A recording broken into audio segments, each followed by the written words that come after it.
The Voyages of Doctor Dolittle. Part 1. The first chapter. The Cobbler's Son. My name was Tommy Stubbins, son of Jacob Stubbins, the cobbler of Puddleby on the Marsh, and I was 9.5 years old.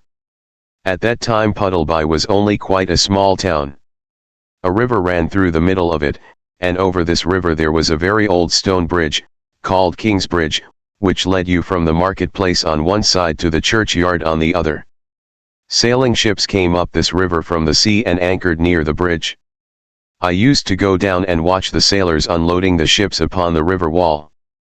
The sailors sang strange songs as they pulled upon the ropes, and I learned these songs by heart. And I would sit on the river wall with my feet dangling over the water and sing with the men, pretending to myself that I too was a sailor. For I longed always to sail away with those brave ships when they turned their backs on Puddleby Church and went creeping down the river again, across the wide lonely marshes to the sea. I longed to go with them out into the world to seek my fortune in foreign lands, Africa, India, China, and Peru. When they got round the bend in the river and the water was hidden from view, you could still see their huge brown sails towering over the roofs of the town, moving onward slowly like some gentle giants that walked among the houses without noise. What strange things would they have seen, I wondered, when next they came back to anchor at Kingsbridge. And, dreaming of the lands I had never seen, I'd sit on there, watching till they were out of sight. 3 great friends I had in Puddleby in those days. One was Joe, the mussel man, who lived in a tiny hut by the edge of the water under the bridge. This old man was simply marvelous at making things. I never saw a man so clever with his hands. He used to mend my toy ships for me which I sailed upon the river. He built windmills out of packing cases and barrel staves, and he could make the most wonderful kites from old umbrellas. Joe would sometimes take me in his mussel boat, and when the tide was running out we would paddle down the river as far as the edge of the sea to get mussels and lobsters to sell. And out there on the cold lonely marshes we would see wild geese flying, and curlews and redshanks and many other kinds of seabirds that live among the samphire and the long grass of the great salt fen. And as we crept up the river in the evening, when the tide had turned, we would see the lights on Kingsbridge twinkle in the dusk, reminding us of tea time and warm fires. Another friend I had was Matthew Mugg, the cat's meat man. He was a funny old person with a bad squint. He looked rather awful, but he was really quite nice to talk to. He knew everybody in Puddleby, and he knew all the dogs and all the cats. In those times being a cat's meat man was a regular business. And you could see one nearly any day going through the streets with a wooden tray full of pieces of meat stuck on skewers crying, "Meat! Meat!" People paid him to give this meat to their cats and dogs instead of feeding them on dog biscuits or the scraps from the table. I enjoyed going round with old Matthew and seeing the cats and dogs come running to the garden gates whenever they heard his call. Sometimes he let me give the meat to the animals myself, and I thought this was great fun. He knew a lot about dogs and he would tell me the names of the different kinds as we went through the town. He had several dogs of his own. One, a whippet, was a very fast runner, and Matthew used to win prizes with her at the Saturday coursing races. Another, a terrier, was a fine ratter. The cat's meat man used to make a business of rat catching for the millers and farmers as well as his other trade of selling cat's meat. My third great friend was Luke the hermit. But of him I will tell you more later on. I did not go to school, because my father was not rich enough to send me. But I was extremely fond of animals. So I used to spend my time collecting birds' eggs and butterflies, fishing in the river, rambling through the countryside after blackberries and mushrooms, and helping the mussel man mend his nets. Yes, it was a very pleasant life I lived in those days long ago, though of course I did not think so then. I was 9.5 years old, and, like all boys, I wanted to grow up not knowing how well off I was with no cares and nothing to worry me. Always I longed for the time when I should be allowed to leave my father's house, to take passage in one of those brave ships, to sail down the river through the misty marshes to the sea out into the world to seek my fortune. The second chapter. I hear of the great naturalist. One early morning in the springtime, when I was wandering among the hills at the back of the town, I happened to come upon a hawk with a squirrel in its claws. It was standing on a rock and the squirrel was fighting very hard for its life. The hawk was so frightened when I came upon it suddenly like this, that it dropped the poor creature and flew away. I picked the squirrel up and found that 2 of its legs were badly hurt. So I carried it in my arms back to the town.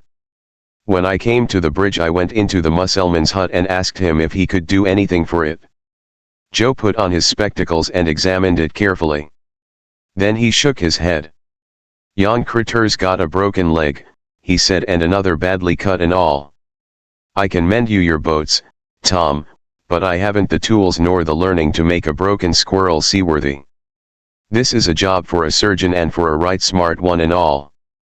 There be only one man I know who could save yon critter's life. And that's John Dolittle."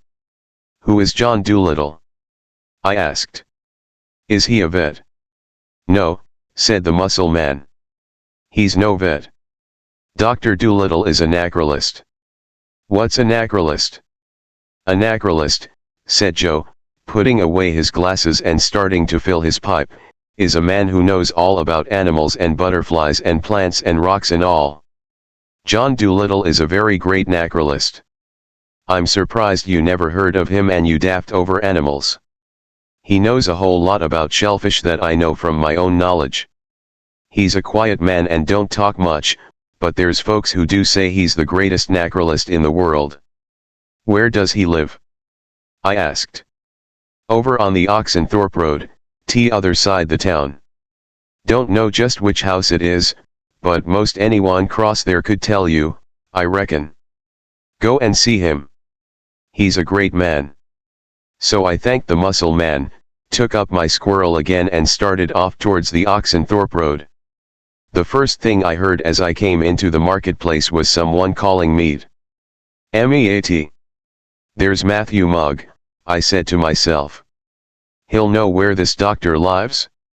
Matthew knows everyone." So I hurried across the marketplace and caught him up. "Matthew," I said, "do you know Dr. Dolittle?" "Do I know John Dolittle?" said he. "Well, I should think I do. I know him as well as I know my own wife better, I sometimes think. He's a great man, a very great man. Can you show me where he lives?" I asked. "I want to take this squirrel to him. It has a broken leg." "Certainly," said the cat's meat man.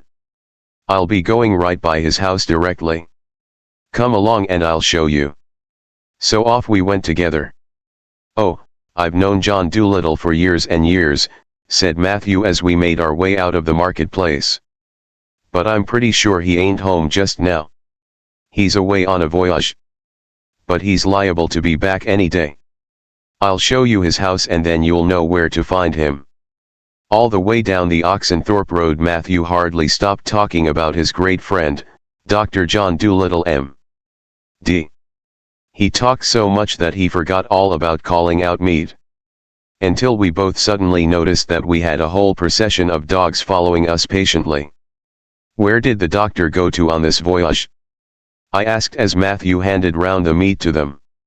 "I couldn't tell you," he answered. "Nobody never knows where he goes, nor when he's going, nor when he's coming back. He lives all alone except for his pets. He's made some great voyages and some wonderful discoveries. Last time he came back he told me he'd found a tribe of Red Indians in the Pacific Ocean lived on 2 islands, they did. The husbands lived on one island and the wives lived on the other. Sensible people, some of them savages. They only met once a year, when the husbands came over to visit the wives for a great feast Christmas time, most likely. Yes, he's a wonderful man is the doctor. And as for animals, well, there ain't no one knows as much about 'em as what he does." "How did he get to know so much about animals?" I asked. The cat's meat man stopped and leaned down to whisper in my ear. "He talks their language," he said in a hoarse, mysterious voice. "The animal's language?" I cried. "Why certainly," said Matthew. All animals have some kind of a language. Some sorts talk more than others, some only speak in sign language, like deaf and dumb. But the doctor, he understands them all, birds as well as animals. We keep it a secret though, him and me, because folks only laugh at you when you speak of it. Why, he can even write animal language. He reads aloud to his pets. He's wrote history books in monkey talk, poetry in canary language and comic songs for magpies to sing. It's a fact. He's now busy learning the language of the shellfish. But he says it's hard work and he has caught some terrible colds, holding his head under water so much. He's a great man. He certainly must be, I said. I do wish he were home so I could meet him. Well, there's his house, look, said the cats. Meet man, that little one at the bend in the road there, the one high up like it was sitting on the wall above the street. We were now come beyond the edge of the town.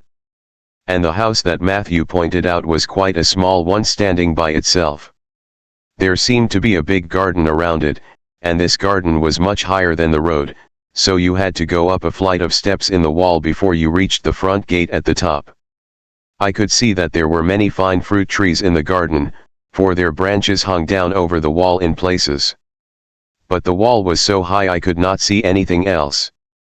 When we reached the house, Matthew went up the steps to the front gate and I followed him. I thought he was going to go into the garden, but the gate was locked.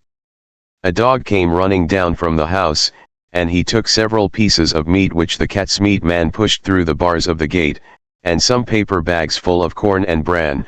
I noticed that this dog did not stop to eat the meat, as any ordinary dog would have done, but he took all the things back to the house and disappeared. He had a curious wide collar round his neck which looked as though it were made of brass or something. Then we came away. The doctor isn't back yet, said Matthew, or the gate wouldn't be locked. What were all those things in paper bags you gave the dog? I asked. Oh, those were provisions, said Matthew, things for the animals to eat. The doctor's house is simply full of pets. I give the things to the dog, while the doctor's away, and the dog gives them to the other animals. And what was that curious collar he was wearing round his neck? That's a solid gold dog collar, said Matthew. It was given to him when he was with the doctor on one of his voyages long ago. He saved a man's life. How long has the doctor had him? I asked. Oh, a long time. Jip's getting pretty old now. That's why the doctor doesn't take him on his voyages anymore. He leaves him behind to take care of the house. Every Monday and Thursday I bring the food to the gate here and give it him through the bars. He never lets anyone come inside the garden while the doctor's away, not even me, though he knows me well. But you'll always be able to tell if the doctor's back or not, because if he is, the gate will surely be open. So I went off home to my father's house and put my squirrel to bed in an old wooden box full of straw. And there I nursed him myself and took care of him as best I could till the time should come when the doctor would return. And every day I went to the little house with the big garden on the edge of the town and tried the gate to see if it were locked. Sometimes the dog, Jip, would come down to the gate to meet me. But though he always wagged his tail and seemed glad to see me, he never let me come inside the garden. The third chapter. The doctor's home. One Monday afternoon towards the end of April, my father asked me to take some shoes which he had mended to a house on the other side of the town. They were for a Colonel Bellows who was very particular. I found the house and rang the bell at the front door. The Colonel opened it, stuck out a very red face and said, "Go round to the tradesman's entrance, go to the back door." Then he slammed the door shut. I felt inclined to throw the shoes into the middle of his flower bed. But I thought my father might be angry, so I didn't. I went round to the back door, and there the Colonel's wife met me and took the shoes from me. She looked a timid little woman and had her hands all over flour as though she were making bread. She seemed to be terribly afraid of her husband, whom I could still hear stumping round the house somewhere, grunting indignantly because I had come to the front door. Then she asked me in a whisper if I would have a bun and a glass of milk. And I said, "Yes, please. After I had eaten the bun and milk, I thanked the colonel's wife and came away. Then I thought that before I went home I would go and see if the doctor had come back yet. I had been to his house once already that morning. But I thought I'd just like to go and take another look. My squirrel wasn't getting any better and I was beginning to be worried about him. So I turned into the Oxenthorpe Road and started off towards the doctor's house. On the way I noticed that the sky was clouding over and that it looked as though it might rain. I reached the gate and found it still locked. I felt very discouraged. I had been coming here every day for a week now. The dog, Jip, came to the gate and wagged his tail as usual, and then sat down and watched me closely to see that I didn't get in. I began to fear that my squirrel would die before the doctor came back. I turned away sadly, went down the steps onto the road and turned towards home again. I wondered if it were supper time yet. Of course I had no watch of my own, but I noticed a gentleman coming towards me down the road, and when he got nearer I saw it was the colonel out for a walk. He was all wrapped up in smart overcoats and mufflers and bright-colored gloves. It was not a very cold day but he had so many clothes on he looked like a pillow inside a roll of blankets. I asked him if he would please tell me the time. He stopped, grunted, and glared down at me, his red face growing redder still, and when he spoke it sounded like the cork coming out of a ginger beer bottle. "Do you imagine for one moment," he spluttered, "that I am going to get myself all unbuttoned just to tell a little boy like you the time?" And he went stumping down the street, grunting harder than ever. I stood still a moment looking after him and wondering how old I would have to have him go to the trouble of getting his watch out. And then, all of a sudden, the rain came down in torrents. I have never seen it rain so hard. It got dark, almost like night. The wind began to blow, the thunder rolled, the lightning flashed, and in a moment the gutters of the road were flowing like a river. There was no place handy to take shelter, so I put my head down against the driving wind and started to run towards home. I hadn't gone very far when my head bumped into something soft and I sat down suddenly on the pavement. I looked up to see whom I had run into. And there in front of me, sitting on the wet pavement like myself, was a little round man with a very kind face. He wore a shabby high hat and in his hand he had a small black bag. "I'm very sorry," I said. "I had my head down and I didn't see you coming." To my great surprise, instead of getting angry at being knocked down, the little man began to laugh. "You know, this reminds me," he said, "of a time once when I was in India. I ran full tilt into a woman in a thunderstorm. But she was carrying a pitcher of molasses on her head and I had treacle in my hair for weeks afterwards. The flies followed me everywhere. I didn't hurt you, did I?" "No," I said. "I'm all right. It was just as much my fault as it was yours, you know," said the little man. "I had my head down too, but look here, we mustn't sit talking like this. You must be soaked." "I know I am. How far have you got to go?" "My home is on the other side of the town," I said, as we picked ourselves up. "My goodness, but that was a wet pavement," said he. "And I declare it's coming down worse than ever. Come along to my house and get dried. A storm like this can't last."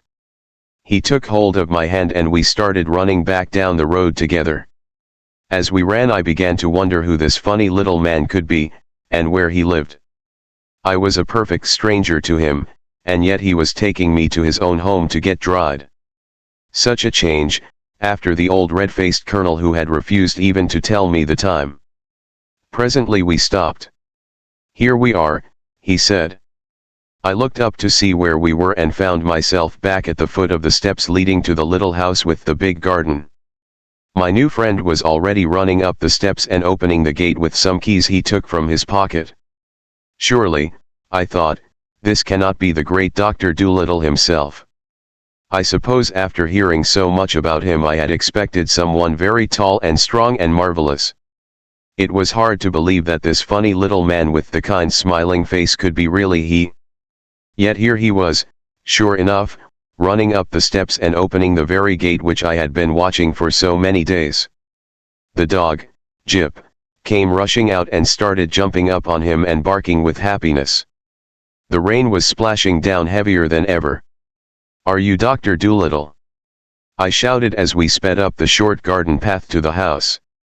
"Yes, I'm Dr. Dolittle," said he, opening the front door with the same bunch of keys. "Get in. Don't bother about wiping your feet. Never mind the mud. Take it in with you. Get in out of the rain." I popped in, he and Jip following. Then he slammed the door to behind us. The storm had made it dark enough outside, but inside the house, with the door closed, it was as black as night. Then began the most extraordinary noise that I have ever heard. It sounded like all sorts and kinds of animals and birds calling and squeaking and screeching at the same time. I could hear things trundling down the stairs and hurrying along passages. Somewhere in the dark a duck was quacking, a cock was crowing, a dove was cooing, an owl was hooting, a lamb was bleating and Jip was barking. I felt birds' wings fluttering and fanning near my face. Things kept bumping into my legs and nearly upsetting me. The whole front hall seemed to be filling up with animals. The noise, together with the roaring of the rain, was tremendous, and I was beginning to grow a little bit scared when I felt the doctor take hold of my arm and shout into my ear. "Don't be alarmed. Don't be frightened. These are just some of my pets. I've been away 3 months and they are glad to see me home again. Stand still where you are till I strike a light."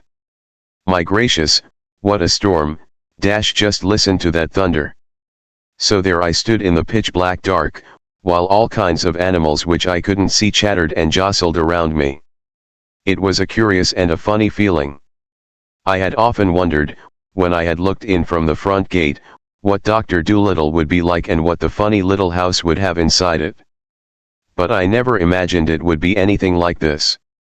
Yet somehow after I had felt the doctor's hand upon my arm I was not frightened, only confused. It all seemed like some queer dream, and I was beginning to wonder if I was really awake, when I heard the doctor speaking again. "My blessed matches are all wet. They won't strike. Have you got any?" "No, I'm afraid I haven't," I called back. "Never mind," said he. "Perhaps Dab can raise us a light somewhere." Then the doctor made some funny clicking noises with his tongue and I heard someone trundle up the stairs again and start moving about in the rooms above. Then we waited quite a while without anything happening. "Will the light be long in coming?" I asked. "Some animal is sitting on my foot and my toes are going to sleep."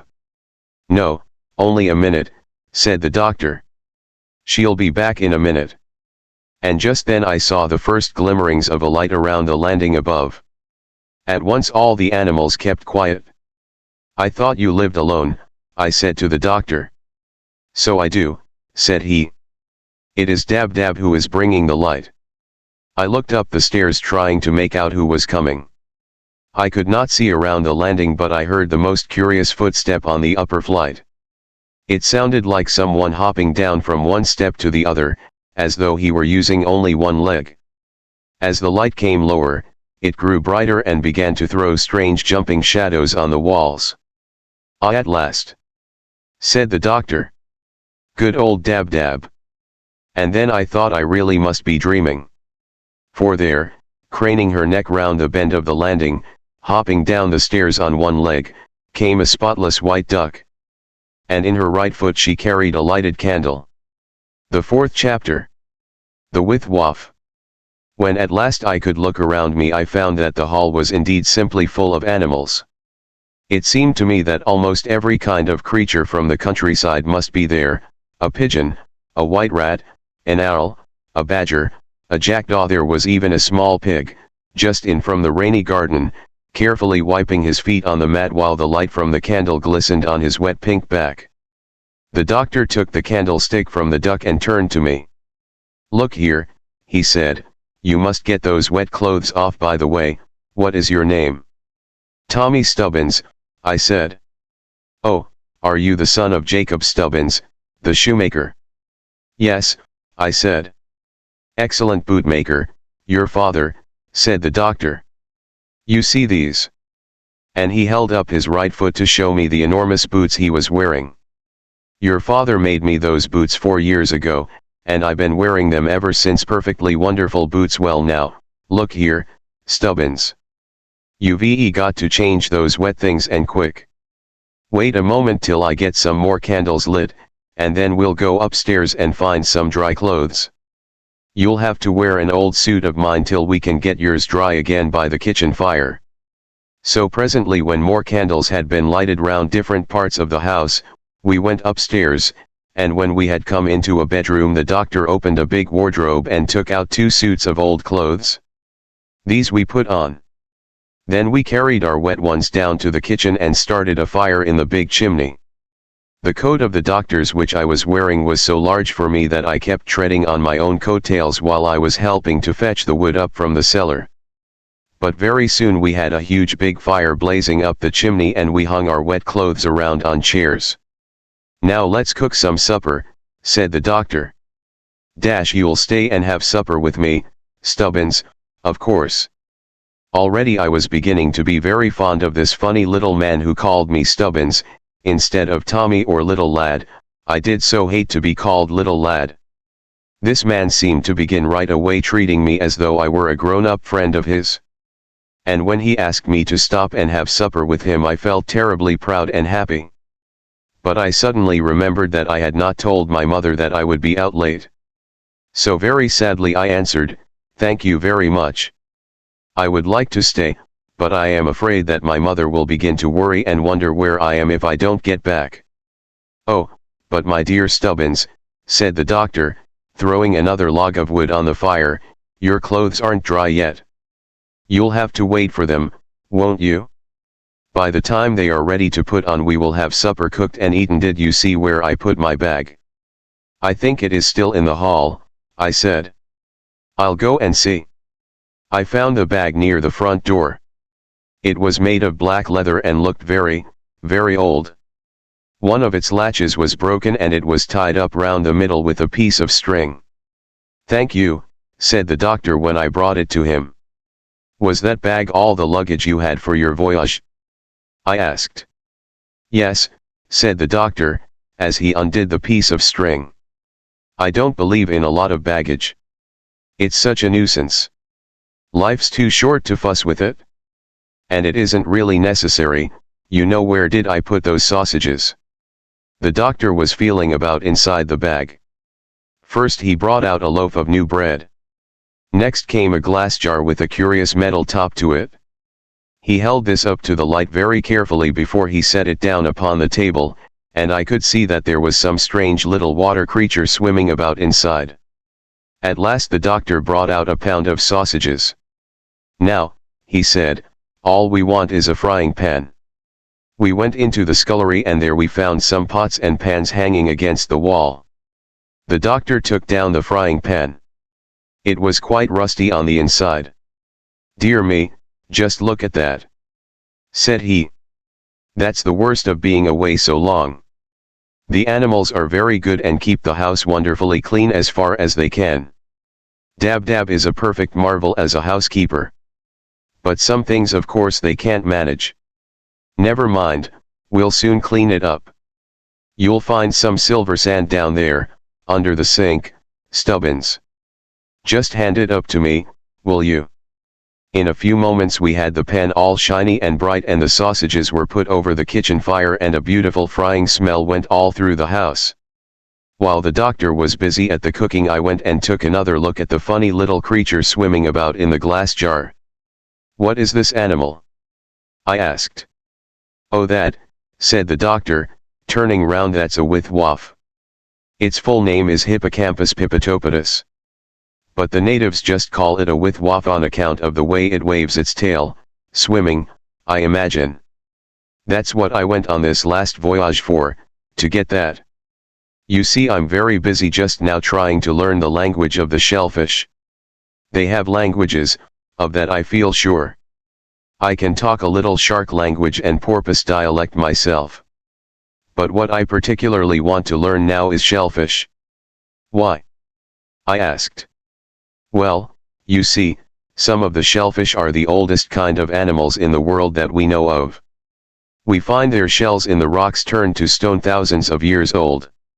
So I feel quite sure that if I could only get to talk their language, I should be able to learn a whole lot about what the world was like ages and ages and ages ago. You see. But couldn't some of the other animals tell you as well? I don't think so, said the doctor, prodding the sausages with a fork. To be sure, the monkeys I knew in Africa some time ago were very helpful in telling me about bygone days, but they only went back 1,000 years or so. No, I am certain that the oldest history in the world is to be had from the shellfish and from them only. You see, most of the other animals that were alive in those very ancient times have now become extinct. Have you learned any shellfish language yet? I asked. No. I've only just begun. I wanted this particular kind of a pipefish because he is half a shellfish and half an ordinary fish. I went all the way to the eastern Mediterranean after him. But I'm very much afraid he isn't going to be a great deal of help to me. To tell you the truth, I'm rather disappointed in his appearance. He doesn't look very intelligent, does he? No, he doesn't, I agreed. Ah, said the doctor. The sausages are done to a turn. Come along, hold your plate near and let me give you some. Then we sat down at the kitchen table and started a hearty meal. It was a wonderful kitchen, that. I had many meals there afterwards and I found it a better place to eat in than the grandest dining room in the world. It was so cozy and homelike and warm. It was so handy for the food too. You took it right off the fire, hot, and put it on the table and ate it. And you could watch your toast toasting at the fender and see it didn't burn while you drank your soup. And if you had forgotten to put the salt on the table, you didn't have to get up and go into another room to fetch it, you just reached round and took the big wooden box off the dresser behind you. Then the fireplace, the biggest fireplace you ever saw, was like a room in itself.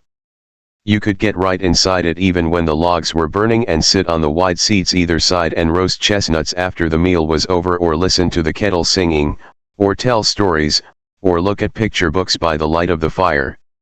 It was a marvelous kitchen. It was like the doctor, comfortable, sensible, friendly and solid. While we were gobbling away, the door suddenly opened and in marched the duck, Dab Dab, and the dog, Jip, dragging sheets and pillowcases behind them over the clean tiled floor. The doctor, seeing how surprised I was, explained, "They're just going to air the bedding for me in front of the fire. Dab Dab is a perfect treasure of a housekeeper, she never forgets anything. I had a sister once who used to keep house for me, poor, dear Sarah. I wonder how she's getting on, I haven't seen her in many years. But she wasn't nearly as good as Dab Dab. Have another sausage." The doctor turned and said a few words to the dog and duck in some strange talk and signs. They seemed to understand him perfectly. "Can you talk in squirrel language?" I asked. "Oh yes. That's quite an easy language," said the doctor. "You could learn that yourself without a great deal of trouble." "But why do you ask?" "Because I have a sick squirrel at home," I said. "I took it away from a hawk. But 2 of its legs are badly hurt and I wanted very much to have you see it, if you would." "Shall I bring it tomorrow?" "Well, if its leg is badly broken I think I had better see it tonight. It may be too late to do much, but I'll come home with you and take a look at it." So presently we felt the clothes by the fire and mine were found to be quite dry. I took them upstairs to the bedroom and changed, and when I came down the doctor was already waiting for me with his little black bag full of medicines and bandages. "Come along," he said. "The rain has stopped now." Outside it had grown bright again and the evening sky was all red with the setting sun, and thrushes were singing in the garden as we opened the gate to go down onto the road. The 5th chapter. Polynesia. "I think your house is the most interesting house I was ever in," I said as we set off in the direction of the town. "May I come and see you again tomorrow?" "Certainly," said the doctor. Come any day you like. Tomorrow I'll show you the garden and my private zoo. Oh, have you a zoo? I asked. Yes, said he. The larger animals are too big for the house, so I keep them in a zoo in the garden. It is not a very big collection, but it is interesting in its way. It must be splendid, I said, to be able to talk all the languages of the different animals. Do you think I could ever learn to do it? Oh, surely, said the doctor, with practice. You have to be very patient, you know. You really ought to have Polynesia to start you. It was she who gave me my first lessons. Who is Polynesia? I asked. Polynesia was a West African parrot I had. She isn't with me anymore now, said the doctor sadly. Why is she dead? Oh no, said the doctor. She is still living, I hope. But when we reached Africa she seemed so glad to get back to her own country. She wept for joy. And when the time came for me to come back here I had not the heart to take her away from that sunny land, although, it is true, she did offer to come. I left her in Africa. Well, I have missed her terribly. She wept again when we left. But I think I did the right thing. She was one of the best friends I ever had. It was she who first gave me the idea of learning the animal languages and becoming an animal doctor. I often wonder if she remained happy in Africa, and whether I shall ever see her funny, old, solemn face again. Good old Polynesia, a most extraordinary bird. Well. Just at that moment we heard the noise of someone running behind us, and turning round we saw Jip the dog rushing down the road after us, as fast as his legs could bring him. He seemed very excited about something, and as soon as he came up to us, he started barking and whining to the doctor in a peculiar way. Then the doctor too seemed to get all worked up and began talking and making queer signs to the dog. At length he turned to me, his face shining with happiness. Polynesia has come back, he cried. Imagine it. Jip says she has just arrived at the house. My! And it's 5 years since I saw her. Excuse me a minute. He turned as if to go back home. But the parrot, Polynesia, was already flying towards us. The doctor clapped his hands like a child getting a new toy, while the swarm of sparrows in the roadway fluttered, gossiping, up onto the fences, highly scandalized to see a grey and scarlet parrot skimming down an English lane. On she came, straight onto the doctor's shoulder, where she immediately began talking a steady stream in a language I could not understand. She seemed to have a terrible lot to say. And very soon the doctor had forgotten all about me and my squirrel and Jip and everything else, till at length the bird clearly asked him something about me. Oh, excuse me, Stubbins, said the doctor. I was so interested listening to my old friend here. We must get on and see this squirrel of yours, Polynesia. This is Thomas Stubbins. The parrot, on the doctor's shoulder, nodded gravely towards me and then, to my great surprise, said quite plainly in English, "How do you do? I remember the night you were born. It was a terribly cold winter. You were a very ugly baby." Stubbins is anxious to learn animal language, said the doctor. I was just telling him about you and the lessons you gave me when Jip ran up and told us you had arrived. Well, said the parrot, turning to me, I may have started the doctor learning, but I never could have done even that, if he hadn't first taught me to understand what I was saying when I spoke English. You see, many parrots can talk like a person, but very few of them understand what they are saying. They just say it because they fancy it is smart, or because they know they will get crackers given them. By this time we had turned and were going towards my home with Jip running in front and Polynesia still perched on the doctor's shoulder. The bird chattered incessantly, mostly about Africa, but now she spoke in English, out of politeness to me. How is Prince Bumpo getting on? Asked the doctor. Oh, I'm glad you asked me, said Polynesia. I almost forgot to tell you. What do you think, Bumpo is in England? In England, you don't say, cried the doctor. What on earth is he doing here? His father, the king, sent him here to a place called Bulford. I think it was to study lessons. Bulford, Bulford, muttered the doctor. I never heard of the place. Oh, you mean Oxford? Yes, that's the place, Oxford, said Polynesia. I knew it had cattle in it somewhere. Oxford, that's the place he's gone to. Well, murmured the doctor. Fancy Bumpo studying at Oxford. Well. There were great doings in Jolliginki when he left. He was scared to death to come. He was the first man from that country to go abroad. He thought he was going to be eaten by white cannibals or something. You know what those niggers are, that ignorant. Well, but his father made him come. He said that all the black kings were sending their sons to Oxford now. It was the fashion, and he would have to go. Bumpo wanted to bring his 6 wives with him. But the king wouldn't let him do that either. Poor Bumpo went off in tears, and everybody in the palace was crying too. You never heard such a hullabaloo. Do you know if he ever went back in search of the Sleeping Beauty? Asked the doctor. Oh yes, said Polynesia, the day after you left. And a good thing for him he did. The king got to know about his helping you to escape, and he was dreadfully wild about it. And the Sleeping Beauty, did he ever find her? Well, he brought back something which he said was the Sleeping Beauty. Myself, I think it was an albino niggeress.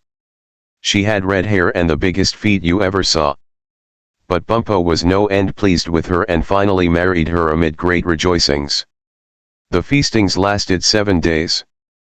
She became his chief wife and is now known out there as the Crown Princess Bumpau. Accent the last syllable.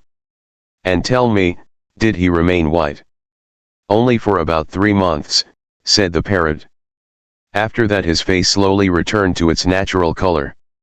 It was just as well. He was so conspicuous in his bathing suit the way he was, with his face white and the rest of him black. And how is Chi-Chi getting on? Chi-Chi, added the doctor in explanation to me, was a pet monkey I had years ago. I left him too in Africa when I came away. Well, said Polynesia frowning. Chi-Chi is not entirely happy. I saw a good deal of him the last few years. He got dreadfully homesick for you and the house and the garden. It's funny, but I was just the same way myself. You remember how crazy I was to get back to the dear old land? And Africa is a wonderful country, I don't care what anybody says. Well, I thought I was going to have a perfectly grand time. But somehow I don't know, after a few weeks it seemed to get tiresome. I just couldn't seem to settle down. Well, to make a long story short, one night I made up my mind that I'd come back here and find you. So I hunted up old Chi-Chi and told him about it. He said he didn't blame me a bit, felt exactly the same way himself. Africa was so deadly quiet after the life we had led with you. He missed the stories you used to tell us out of your animal books and the chats we used to have sitting round the kitchen fire on winter nights. The animals out there were very nice to us and all that. But somehow the dear kind creatures seemed a bit stupid. Chi-Chi said he had noticed it too. But I suppose it wasn't they who had changed, it was we who were different. When I left, poor old Chi-Chi broke down and cried. He said he felt as though his only friend were leaving him, though, as you know, he has simply millions of relatives there. He said it didn't seem fair that I should have wings to fly over here any time I liked, and him with no way to follow me. But mark my words, I wouldn't be a bit surprised if he found a way to come someday. He's a smart lad, is Chi-Chi. At this point we arrived at my home. My father's shop was closed and the shutters were up, but my mother was standing at the door looking down the street. Good evening, Mrs. Stubbins, said the doctor. It is my fault your son is so late. I made him stay to supper while his clothes were drying. He was soaked to the skin, and so was I. We ran into one another in the storm and I insisted on his coming into my house for shelter. I was beginning to get worried about him, said my mother. I am thankful to you, sir, for looking after him so well and bringing him home. Don't mention it, don't mention it, said the doctor. We have had a very interesting chat. Who might it be that I have the honor of addressing? Asked my mother, staring at the grey parrot perched on the doctor's shoulder. Oh, I'm John Dolittle. I dare say your husband will remember me. He made me some very excellent boots about 4 years ago. They really are splendid, added the doctor, gazing down at his feet with great satisfaction. The doctor has come to cure my squirrel, mother, said I. He knows all about animals. Oh, no, said the doctor, not all, Stubbins, not all about them by any means.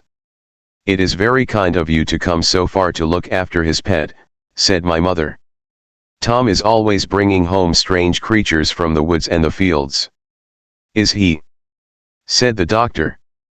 Perhaps he will grow up to be a naturalist someday. Who knows? Won't you come in? Asked my mother. The place is a little untidy because I haven't finished the spring cleaning yet.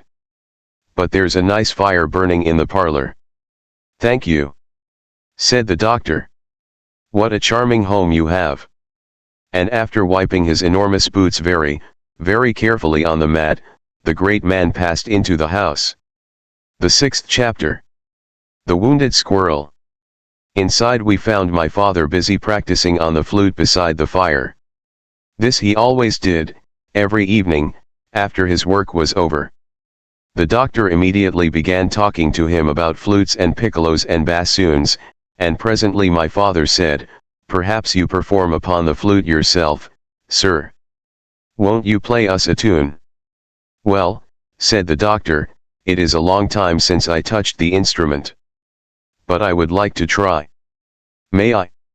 Then the doctor took the flute from my father and played and played and played. It was wonderful. My mother and father sat as still as statues, staring up at the ceiling as though they were in church, and even I, who didn't bother much about music except on the mouth organ, even I felt all sad and cold and creepy and wished I had been a better boy. "Oh, I think that was just beautiful," sighed my mother when at length the doctor stopped. "You are a great musician, sir," said my father, "a very great musician. Won't you please play us something else?" "Why, certainly," said the doctor. "Oh, but look here, I've forgotten all about the squirrel." "I'll show him to you," I said. "He is upstairs in my room." So I led the doctor to my bedroom at the top of the house and showed him the squirrel in the packing case filled with straw. The animal, who had always seemed very much afraid of me though I had tried hard to make him feel at home, sat up at once when the doctor came into the room and started to chatter. The doctor chattered back in the same way, and the squirrel, when he was lifted up to have his leg examined, appeared to be rather pleased than frightened. I held a candle while the doctor tied the leg up in what he called splints, which he made out of matchsticks with his penknife. "I think you will find that his leg will get better now in a very short time," said the doctor, closing up his bag. "Don't let him run about for at least 2 weeks yet, but keep him in the open air and cover him up with dry leaves if the nights get cool. He tells me he is rather lonely here, all by himself, and is wondering how his wife and children are getting on. I have assured him you are a man to be trusted, and I will send a squirrel who lives in my garden to find out how his family are and to bring him news of them. He must be kept cheerful at all costs. Squirrels are naturally a very cheerful, active race. It is very hard for them to lie still doing nothing. But you needn't worry about him. He will be all right." Then we went back again to the parlor, and my mother and father kept him playing the flute till after 10 o'clock.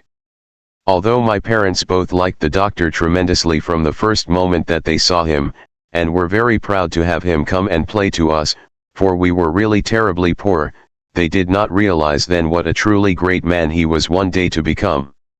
Of course now, when almost everybody in the whole world has heard about Dr. Dolittle and his books, if you were to go to that little house in Puddleby where my father had his cobbler's shop, you would see, set in the wall over the old-fashioned door, a stone with writing on it which says, "John Dolittle, the famous naturalist, played the flute in this house in the year 1839. I often look back upon that night long, long ago.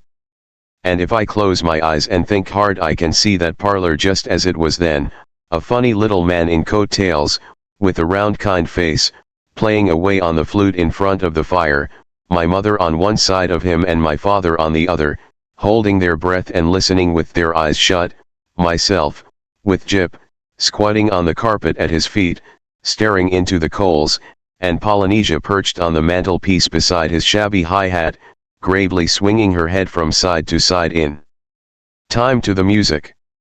I see it all, just as though it were before me now. And then I remember how, after we had seen the doctor out at the front door, we all came back into the parlor and talked about him till it was still later, and even after I did go to bed, I had never stayed up so late in my life before. I dreamed about him and a band of strange clever animals that played flutes and fiddles and drums the whole night through. The 7th chapter. Shellfish Talk. The next morning, although I had gone to bed so late the night before, I was up frightfully early. The first sparrows were just beginning to chirp sleepily on the slates outside my attic window when I jumped out of bed and scrambled into my clothes. I could hardly wait to get back to the little house with the big garden to see the doctor and his private zoo.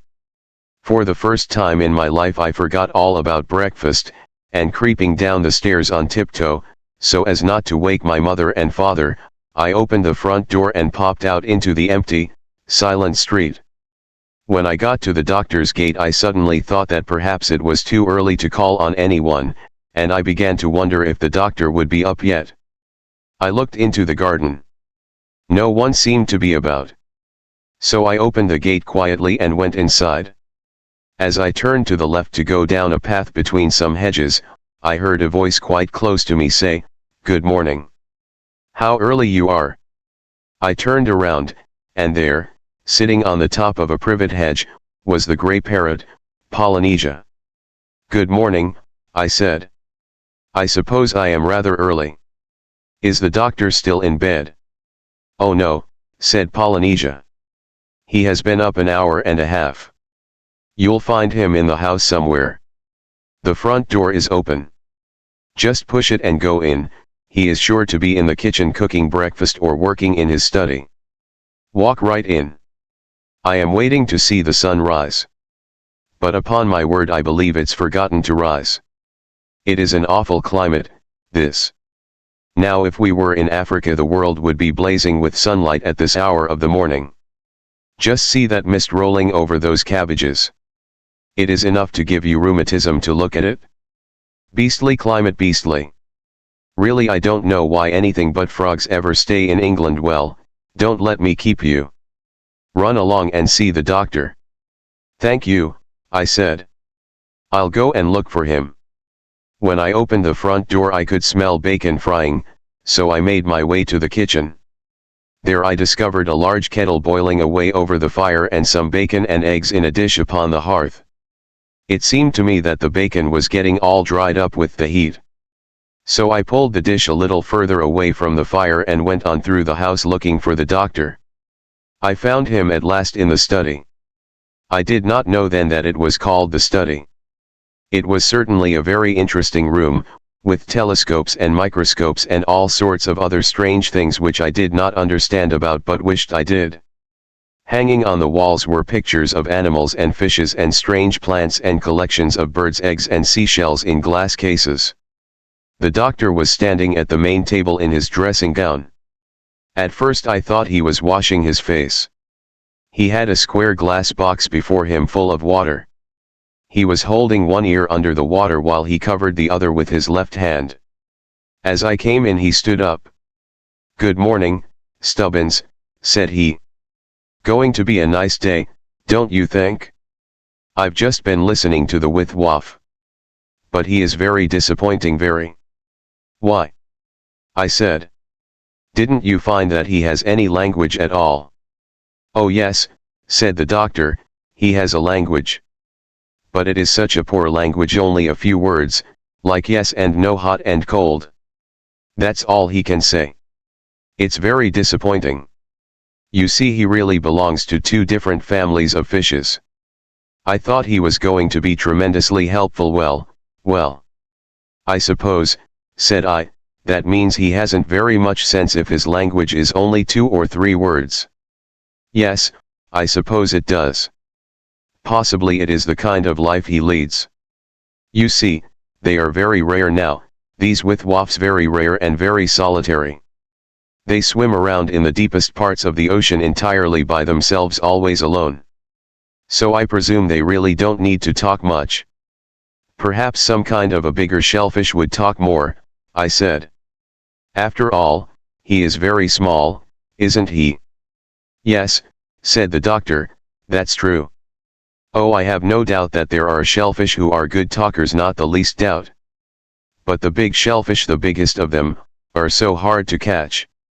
They are only to be found in the deep parts of the sea, and as they don't swim very much, but just crawl along the floor of the ocean most of the time, they are very seldom taken in nets.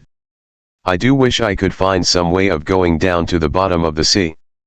I could learn a lot if I could only do that.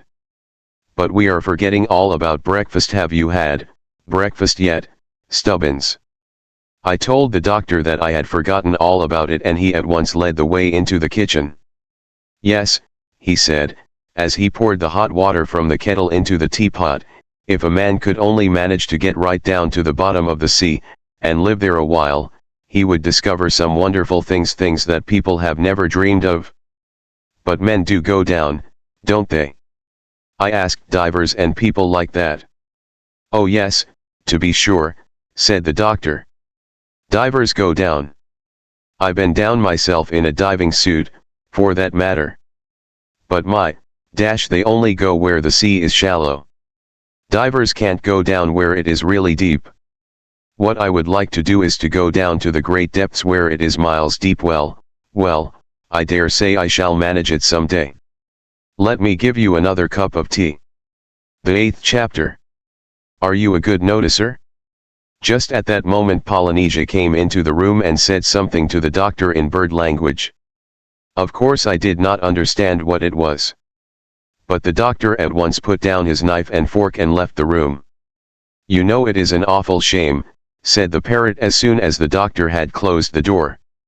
Directly he comes back home, all the animals over the whole countryside get to hear of it, and every sick cat and mangy rabbit for miles around comes to see him and ask his advice.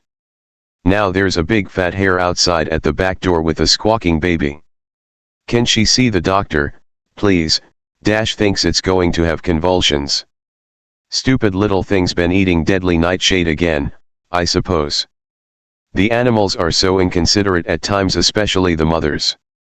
They come round and call the doctor away from his meals and wake him out of his bed at all hours of the night.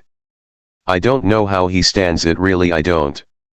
Why, the poor man never gets any peace at all. I've told him time and again to have special hours for the animals to come. But he is so frightfully kind and considerate. He never refuses to see them if there is anything really wrong with them. He says the urgent cases must be seen at once. Why don't some of the animals go and see the other doctors? I asked. Oh, good gracious! Exclaimed the parrot, tossing her head scornfully. Why, there aren't any other animal doctors, not real doctors. Oh, of course there are those vet persons, to be sure. But, bless you, they're no good. You see, they can't understand the animal's language, so how can you expect them to be any use? Imagine yourself, or your father, going to see a doctor who could not understand a word you say, nor even tell you in your own language what you must do to get well. Poof, those vets. They're that stupid, you've no idea. Put the doctor's bacon down by the fire, will you, to keep hot till he comes back. Do you think I would ever be able to learn the language of the animals? I asked, laying the plate upon the hearth. Well, it all depends, said Polynesia. Are you clever at lessons? I don't know, I answered, feeling rather ashamed. You see, I've never been to school. My father is too poor to send me. Well, said the parrot, I don't suppose you have really missed much to judge from what I have seen of schoolboys. But listen, are you a good noticer? Do you notice things well? I mean, for instance, supposing you saw two cock starlings on an apple tree, and you only took one good look at them, would you be able to tell one from the other if you saw them again the next day? I don't know, I said. I've never tried. Well, said Polynesia, brushing some crumbs off the corner of the table with her left foot, that is what you call powers of observation, noticing the small things about birds and animals, the way they walk and move their heads and flip their wings, the way they sniff the air and twitch their whiskers and wiggle their tails. You have to notice all those little things if you want to learn animal language. For you see, lots of the animals hardly talk at all with their tongues, they use their breath or their tails or their feet instead. That is because many of them, in the olden days when lions and tigers were more plentiful, were afraid to make a noise for fear the savage creatures heard them. Birds, of course, didn't care, for they always had wings to fly away with. But that is the first thing to remember, being a good noticer is terribly important in learning animal language. It sounds pretty hard, I said. You'll have to be very patient, said Polynesia. It takes a long time to say even a few words properly. But if you come here often, I'll give you a few lessons myself. And once you get started, you'll be surprised how fast you get on. It would indeed be a good thing if you could learn. Because then you could do some of the work for the doctor, I mean the easier work, like bandaging and giving pills. Yes, that's a good idea of mine. 'Twould be a great thing if the poor man could get some help and some rest. It is a scandal the way he works. I see no reason why you shouldn't be able to help him a great deal, that is, if you are really interested in animals. Oh, I'd love that. I cried. Do you think the doctor would let me? Certainly, said Polynesia, as soon as you have learned something about doctoring. I'll speak of it to him myself. I hear him coming. Quick, bring his bacon back onto the table. The 9th chapter. The Garden of Dreams. When breakfast was over, the doctor took me out to show me the garden. Well, if the house had been interesting, the garden was 100 times more so. Of all the gardens I have ever seen, that was the most delightful, the most fascinating. At first you did not realize how big it was. You never seemed to come to the end of it. When at last you were quite sure that you had seen it all, you would peer over a hedge, or turn a corner, or look up some steps, and there was a whole new part you never expected to find. It had everything a garden can have, or ever has had.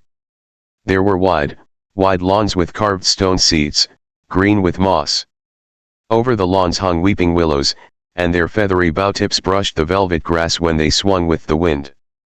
The old flagged paths had high, clipped, yew hedges either side of them, so that they looked like the narrow streets of some old town, and through the hedges, doorways had been made, and over the doorways were shapes like vases and peacocks and half-moons, all trimmed out of the living trees. There was a lovely marble fish pond with golden carp and blue water lilies in it and big green frogs. A high brick wall alongside the kitchen garden was all covered with pink and yellow peaches ripening in the sun. There was a wonderful great oak, hollow in the trunk, big enough for 4 men to hide inside. Many summer houses there were, 2, some of wood and some of stone, and one of them was full of books to read. In a corner, among some rocks and ferns, was an outdoor fireplace, where the doctor used to fry liver and bacon when he had a notion to take his meals in the open air. There was a couch as well on which he used to sleep, it seems, on warm summer nights when the nightingales were singing at their best. It had wheels on it so it could be moved about under any tree they sang in. But the thing that fascinated me most of all was a tiny little tree house, high up in the top branches of a great elm, with a long rope ladder leading to it. The doctor told me he used it for looking at the moon and the stars through a telescope. It was the kind of a garden where you could wander and explore for days and days, always coming upon something new, always glad to find the old spots over again. That first time that I saw the doctor's garden, I was so charmed by it that I felt I would like to live in it always and never go outside of it again. For it had everything within its walls to give happiness, to make living pleasant, to keep the heart at peace. It was the garden of dreams. One peculiar thing I noticed immediately I came into it, and that was what a lot of birds there were about. Every tree seemed to have 2 or 3 nests in it. And heaps of other wild creatures appeared to be making themselves at home there, too. Stoats and tortoises and dormice seemed to be quite common, and not in the least shy. Toads of different colors and sizes hopped about the lawn as though it belonged to them. Green lizards, which were very rare in Puddleby, sat up on the stones in the sunlight and blinked at us. Even snakes were to be seen. "You need not be afraid of them," said the doctor, noticing that I started somewhat when a large black snake wiggled across the path right in front of us. "These fellows are not poisonous. They do a great deal of good in keeping down many kinds of garden pests. I play the flute to them sometimes in the evening. They love it. Stand right up on their tails and carry on no end. Funny thing, their taste for music. Why do all these animals come and live here?" I asked. "I never saw a garden with so many creatures in it." "Well, I suppose it's because they get the kind of food they like, and nobody worries or disturbs them. And then, of course, they know me. And if they or their children get sick, I presume they find it handy to be living in a doctor's garden. Look. You see that sparrow on the sundial, swearing at the blackbird down below? Well, he has been coming here every summer for years. He comes from London. The country sparrows round about here are always laughing at him. They say he chirps with such a Cockney accent. He is a most amusing bird, very brave but very cheeky. He loves nothing better than an argument, but he always ends it by getting rude. He is a real city bird. In London he lives around St. Paul's Cathedral. Cheapside, we call him. Are all these birds from the country round here?" I asked. "Most of them," said the doctor. "But a few rare ones visit me every year who ordinarily never come near England at all. For instance, that handsome little fellow hovering over the snapdragon there, he's a ruby-throated hummingbird. Comes from America. Strictly speaking, he has no business in this climate at all. It is too cool. I make him sleep in the kitchen at night. Then every August, about the last week of the month, I have a purple bird of paradise come all the way from Brazil to see me. She is a very great swell. Hasn't arrived yet, of course. And there are a few others, foreign birds from the tropics mostly, who drop in on me in the course of the summer months. But come, I must show you the zoo." The 10th chapter. The private zoo. I did not think there could be anything left in that garden which we had not seen. But the doctor took me by the arm and started off down a little narrow path, and after many windings and twistings and turnings we found ourselves before a small door in a high stone wall. The doctor pushed it open. Inside was still another garden. I had expected to find cages with animals inside them. But there were none to be seen. Instead there were little stone houses here and there all over the garden, and each house had a window and a door. As we walked in, many of these doors opened and animals came running out to us, evidently expecting food. "Haven't the doors any locks on them?" I asked the doctor. "Oh yes," he said, "every door has a lock. But in my zoo the doors open from the inside, not from the out.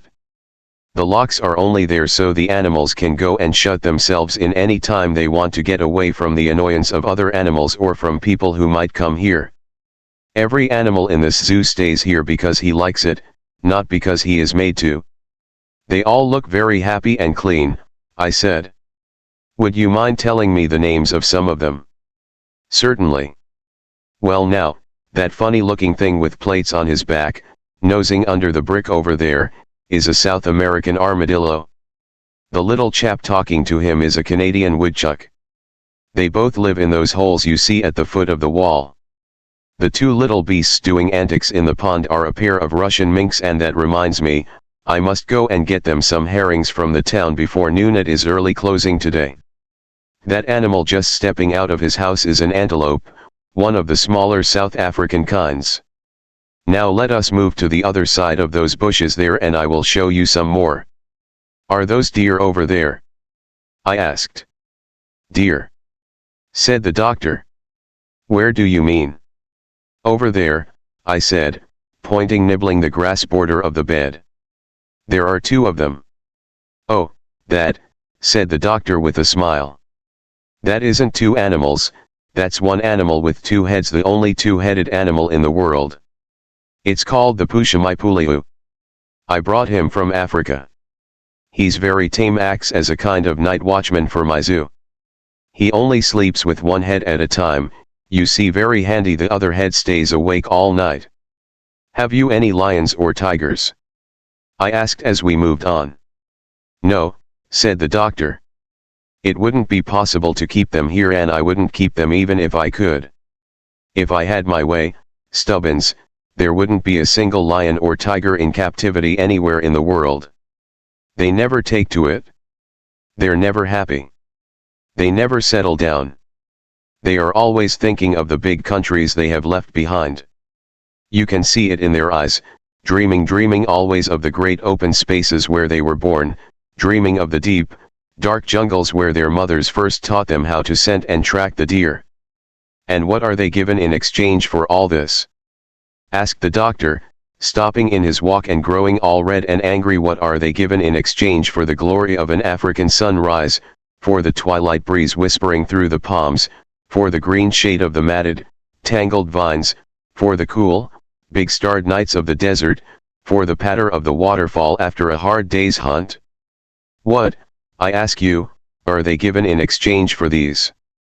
Why, a bare cage with iron bars, an ugly piece of dead meat thrust into them once a day, and a crowd of fools to come and stare at them with open mouths. No, Stubbins. Lions and tigers, the big hunters, should never be seen in zoos. The doctor seemed to have grown terribly serious, almost sad. But suddenly his manner changed again and he took me by the arm with his same old cheerful smile. But we haven't seen the butterfly houses yet, nor the aquariums. Come along. I am very proud of my butterfly houses. Off we went again and came presently into a hedged enclosure. Here I saw several big huts made of fine wire netting, like cages. Inside the netting all sorts of beautiful flowers were growing in the sun, with butterflies skimming over them. The doctor pointed to the end of one of the huts where little boxes with holes in them stood in a row. Those are the hatching boxes, said he. There I put the different kinds of caterpillars. And as soon as they turn into butterflies and moths they come out into these flower gardens to feed. Do butterflies have a language? I asked. Oh, I fancy they have, said the doctor, and the beetles too. But so far I haven't succeeded in learning much about insect languages. I have been too busy lately trying to master the shellfish talk. I mean to take it up though. At that moment Polynesia joined us and said, Doctor, there are 2 guinea pigs at the back door. They say they have run away from the boy who kept them because they didn't get the right stuff to eat. They want to know if you will take them in. All right, said the doctor. Show them the way to the zoo. Give them the house on the left, near the gate, the one the black fox had. Tell them what the rules are and give them a square meal. Now, Stubbins, we will go on to the aquariums. And first of all I must show you my big, glass, seawater tank where I keep the shellfish. The 11th chapter. My schoolmaster, Polynesia. Well, there were not many days after that, you may be sure, when I did not come to see my new friend. Indeed, I was at his house practically all day and every day. So that one evening my mother asked me jokingly why I did not take my bed over there and live at the doctor's house altogether. After a while I think I got to be quite useful to the doctor, feeding his pets for him, helping to make new houses and fences for the zoo, assisting with the sick animals that came, doing all manner of odd jobs about the place. So that although I enjoyed it all very much, it was indeed like living in a new world, I really think the doctor would have missed me if I had not come so often. And all this time Polynesia came with me wherever I went, teaching me bird language and showing me how to understand the talking signs of the animals. At first I thought I would never be able to learn at all, it seemed so difficult. But the old parrot was wonderfully patient with me, though I could see that occasionally she had hard work to keep her temper. Soon I began to pick up the strange chatter of the birds and to understand the funny talking antics of the dogs. I used to practice listening to the mice behind the wainscot after I went to bed, and watching the cats on the roofs and pigeons in the market square of Puddleby. And the days passed very quickly, as they always do when life is pleasant, and the days turned into weeks, and weeks into months, and soon the roses in the doctor's garden were losing their petals and yellow leaves lay upon the wide green lawn. For the summer was nearly gone. One day Polynesia and I were talking in the library.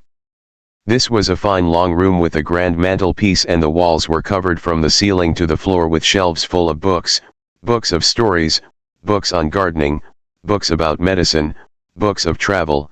These I loved, and especially the doctor's great atlas with all its maps of the different countries of the world. This afternoon Polynesia was showing me the books about animals which John Dolittle had written himself. "My," I said, "what a lot of books the doctor has all the way around the room. Goodness. I wish I could read. It must be tremendously interesting." "Can you read, Polynesia?" "Only a little," said she. "Be careful how you turn those pages, don't tear them." "No, I really don't get time enough for reading much.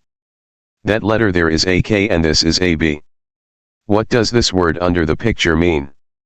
I asked. "Let me see," she said, and started spelling it out.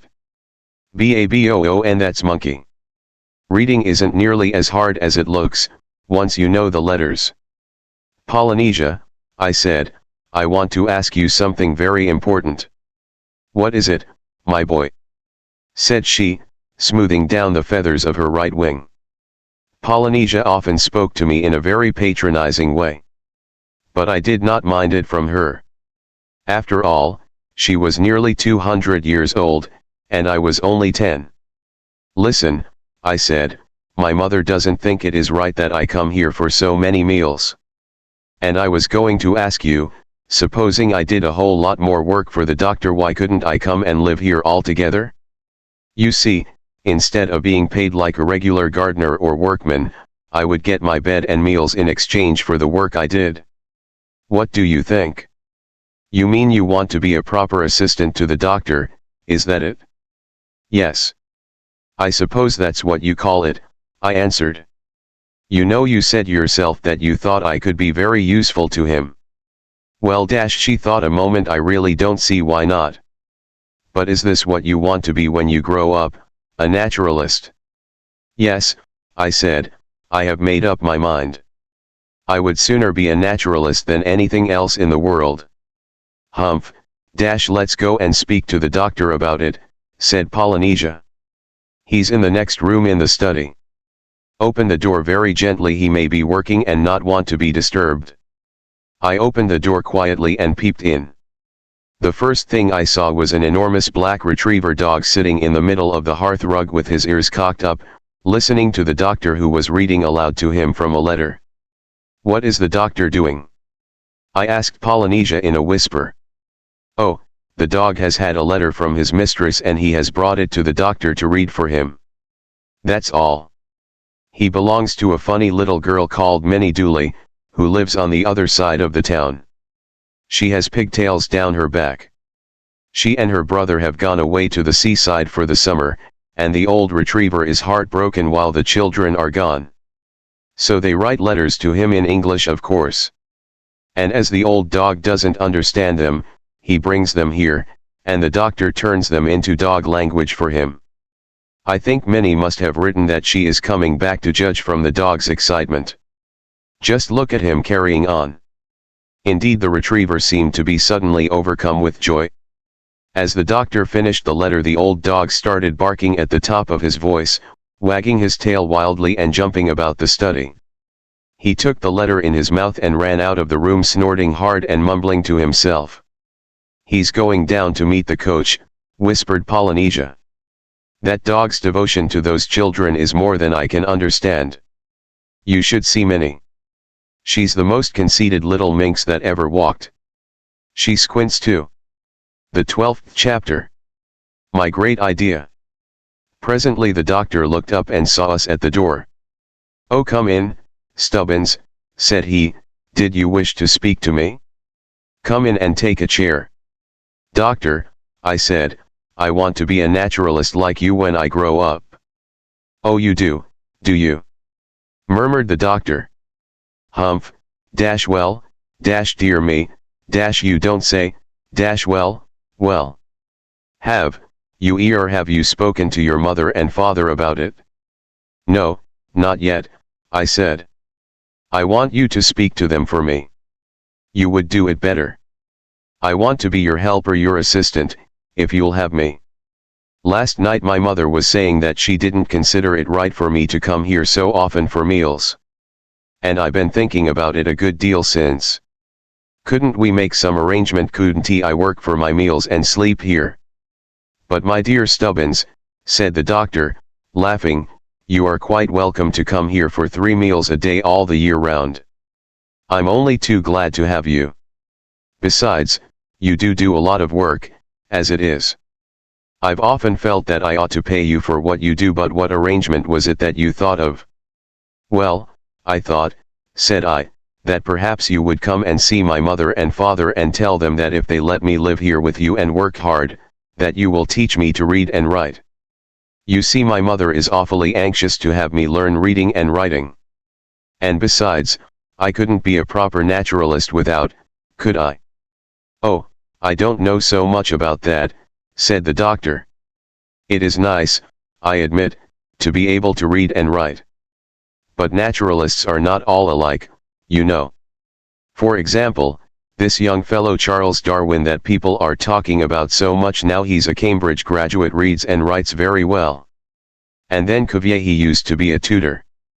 But listen, the greatest naturalist of them all doesn't even know how to write his own name nor to read the ABC. Who is he? I asked. He is a mysterious person, said the doctor, a very mysterious person. His name is Long Arrow, the son of Golden Arrow. He is a Red Indian. Have you ever seen him? I asked. No, said the doctor, I've never seen him. No white man has ever met him. I fancy Mr. Darwin doesn't even know that he exists. He lives almost entirely with the animals and with the different tribes of Indians, usually somewhere among the mountains of Peru. Never stays long in one place. Goes from tribe to tribe, like a sort of Indian tramp. How do you know so much about him? I asked. If you've never even seen him. The purple bird of paradise, said the doctor, she told me all about him. She says he is a perfectly marvelous naturalist. I got her to take a message to him for me last time she was here. I am expecting her back any day now. I can hardly wait to see what answer she has brought from him.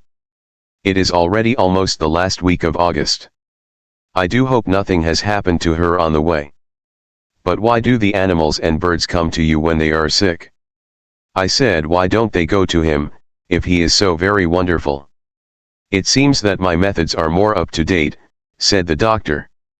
But from what the purple bird of paradise tells me, Long Arrow's knowledge of natural history must be positively tremendous. His specialty is botany, plants and all that sort of thing. But he knows a lot about birds and animals too. He's very good on bees and beetles. But now tell me, Stubbins, are you quite sure that you really want to be a naturalist? Yes, said I, my mind is made up. Well, you know, it isn't a very good profession for making money. Not at all, it isn't. Most of the good naturalists don't make any money whatever. All they do is spend money buying butterfly nets and cases for birds' eggs and things. It is only now, after I have been a naturalist for many years, that I am beginning to make a little money from the books I write. I don't care about money, I said. I want to be a naturalist. Won't you please come and have dinner with my mother and father next Thursday? I told them I was going to ask you and then you can talk to them about it. You see, there's another thing, if I'm living with you, and sort of belong to your house and business, I shall be able to come with you next time you go on a voyage. Oh, I see, said he, smiling. So you want to come on a voyage with me, do you? Aha. I want to go on all your voyages with you. It would be much easier for you if you had someone to carry the butterfly nets and notebooks. Wouldn't it now? For a long time the doctor sat thinking, drumming on the desk with his fingers, while I waited, terribly impatiently, to see what he was going to say. At last he shrugged his shoulders and stood up. Well, Stubbins, said he, I'll come and talk it over with you and your parents next Thursday. And well, we'll see. We'll see. Give your mother and father my compliments and thank them for their invitation, will you? Then I tore home like the wind to tell my mother that the doctor had promised to come. The 13th chapter. A traveler arrives. The next day I was sitting on the wall of the doctor's garden after tea, talking to Dab.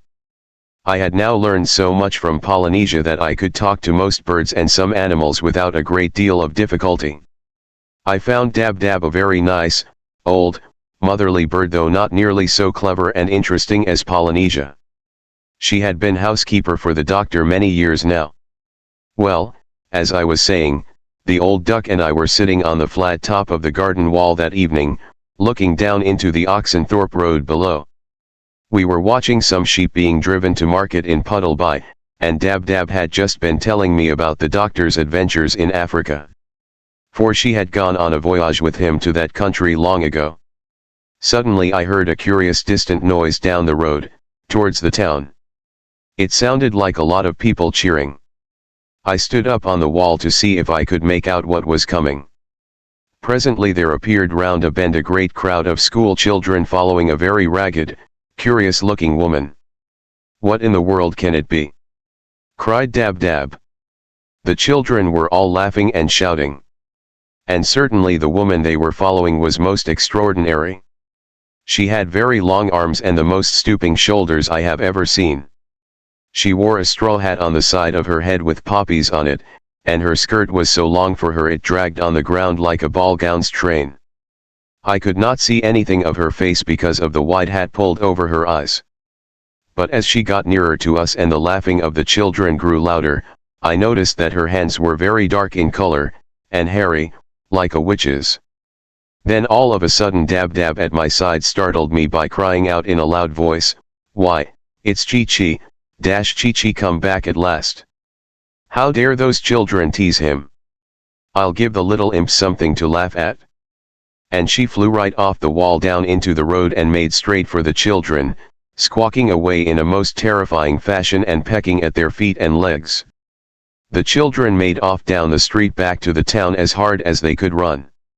The strange-looking figure in the straw hat stood gazing after them a moment and then came wearily up to the gate.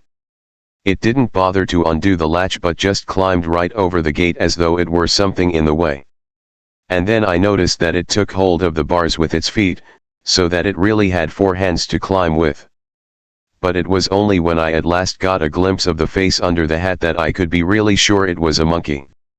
Chi-Chi, for it was he, frowned at me suspiciously from the top of the gate, as though he thought I was going to laugh at him like the other boys and girls. Then he dropped into the garden on the inside and immediately started taking off his clothes. He tore the straw hat in two and threw it down into the road. Then he took off his bodice and skirt, jumped on them savagely and began kicking them round the front garden. Presently I heard a screech from the house, and out flew Polynesia, followed by the doctor and Jip. "Chi-Chi, Chi-Chi!" shouted the parrot. "You've come at last. I always told the doctor you'd find a way. However did you do it?" They all gathered round him, shaking him by his 4 hands, laughing and asking him a million questions at once. Then they all started back for the house. "Run up to my bedroom, Stubbins," said the doctor, turning to me. "You'll find a bag of peanuts in the small left-hand drawer of the bureau. I have always kept them there in case he might come back unexpectedly someday. And wait a minute, see if Dab Dab has any bananas in the pan. Try. Chi Chi hasn't had a banana, he tells me, in 2 months. When I came down again to the kitchen, I found everybody listening attentively to the monkey who was telling the story of his journey from Africa. The 14th chapter. Chi Chi's voyage. It seems that after Polynesia had left, Chi Chi had grown more homesick than ever for the doctor and the little house in Puddleby. At last he had made up his mind that by hook or crook he would follow her. And one day, going down to the seashore, he saw a lot of people, black and white, getting onto a ship that was coming to England. He tried to get on too. But they turned him back and drove him away. And presently he noticed a whole big family of funny people passing onto the ship. And one of the children in this family reminded Chi Chi of a cousin of his with whom he had once been in love. So he said to himself, that girl looks just as much like a monkey as I look like a girl. If I could only get some clothes to wear, I might easily slip onto the ship amongst these families, and people would take me for a girl. Good idea. So he went off to a town that was quite close, and hopping in through an open window he found a skirt and bodice lying on a chair. They belonged to a fashionable black lady who was taking a bath. Chi Chi put them on. Next he went back to the seashore, mingled with the crowd there, and at last sneaked safely onto the big ship. Then he thought he had better hide, for fear people might look at him too closely. And he stayed hidden all the time the ship was sailing to England, only coming out at night, when everybody was asleep, to find food. When he reached England and tried to get off the ship, the sailors saw at last that he was only a monkey dressed up in girls' clothes, and they wanted to keep him for a pet. But he managed to give them the slip, and once he was on shore, he dived into the crowd and got away. But he was still a long distance from Puddleby and had to come right across the whole breadth of England. He had a terrible time of it. Whenever he passed through a town, all the children ran after him in a crowd, laughing, and often silly people caught hold of him and tried to stop him, so that he had to run up lampposts and climb to chimney pots to escape from them. At night he used to sleep in ditches or barns or anywhere he could hide, and he lived on the berries he picked from the hedges and the cob nuts that grew in the copses. At length, after many adventures and narrow squeaks, he saw the tower of Puddleby Church, and he knew that at last he was near his old home. When Chi Chi had finished his story, he ate 6 bananas without stopping and drank a whole bowlful of milk. My! He said, why wasn't I born with wings, like Polynesia, so I could fly here? You've no idea how I grew to hate that hat and skirt. I've never been so uncomfortable in my life. All the way from Bristol here, if the wretched hat wasn't falling off my head or catching in the trees, those beastly skirts were tripping me up and getting wound round everything. What on earth do women wear those things for? Goodness, I was glad to see old Puddleby this morning when I climbed over the hill by Bellaby's farm. Your bed on top of the plate rack in the scullery is all ready for you, said the doctor. We never had it disturbed in case you might come back. Yes, said Dab Dab, and you can have the old smoking jacket of the doctor's which you used to use as a blanket, in case it is cold in the night. Thanks, said Chi Chi. It's good to be back in the old house again. Everything's just the same as when I left except the clean roller towel on the back of the door there that's new. Well, I think I'll go to bed now. I need sleep. Then we all went out of the kitchen into the scullery and watched Chi Chi climb the plate rack like a sailor going up a mast. On the top, he curled himself up, pulled the old smoking jacket over him, and in a minute he was snoring peacefully. Good old Chi Chi, whispered the doctor. I'm glad he's back.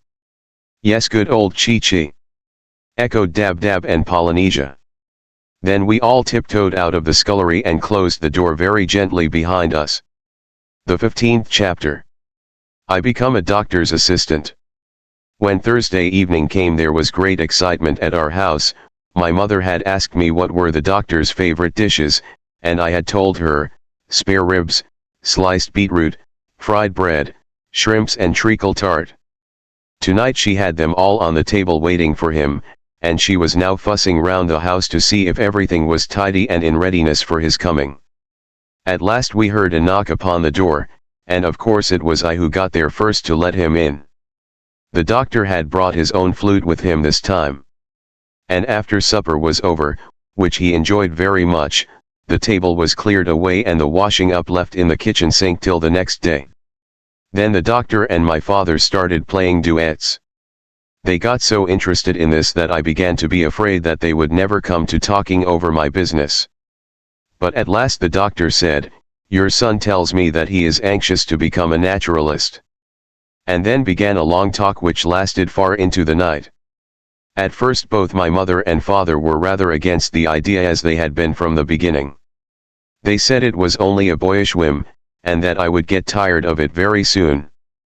But after the matter had been talked over from every side, the doctor turned to my father and said, "Well now, supposing, Mr.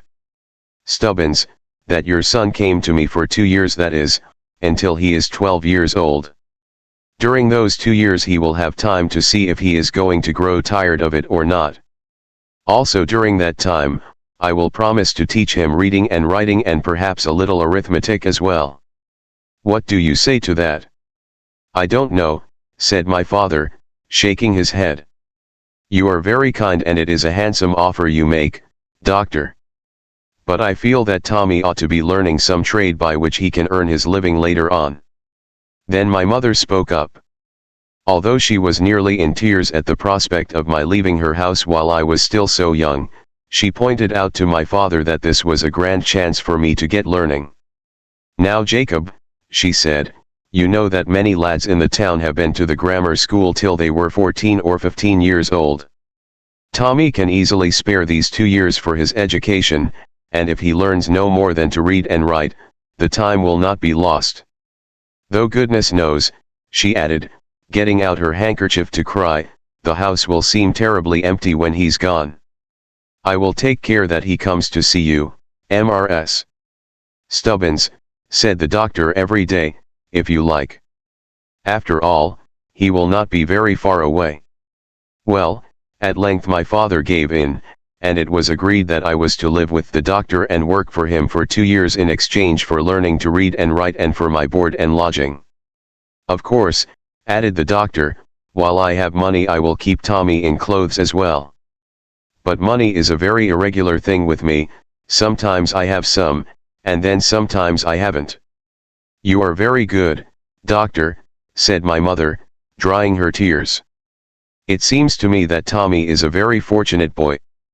And then, thoughtless, selfish little imp that I was, I leaned over and whispered in the doctor's ear, "Please don't forget to say something about the voyages." "Oh, by the way," said John Dolittle, "of course occasionally my work requires me to travel. You will have no objection, I take it, to your son's coming with me." My poor mother looked up sharply, more unhappy and anxious than ever at this new turn, while I stood behind the doctor's chair, my heart thumping with excitement, waiting for my father's answer. "No," he said slowly after a while. "If we agree to the other arrangement I don't see that we've the right to make any objection to that." Well, there surely was never a happier boy in the world than I was at that moment. My head was in the clouds. I trod on air. I could scarcely keep from dancing round the parlor. At last the dream of my life was to come true. At last I was to be given a chance to seek my fortune, to have adventures. For I knew perfectly well that it was now almost time for the doctor to start upon another voyage. Polynesia had told me that he hardly ever stayed at home for more than 6 months at a stretch. Therefore he would be surely going again within a fortnight. And I, Tommy Stubbins, would go with him. Just to think of it, dash to cross the sea, to walk on foreign shores, to roam the world.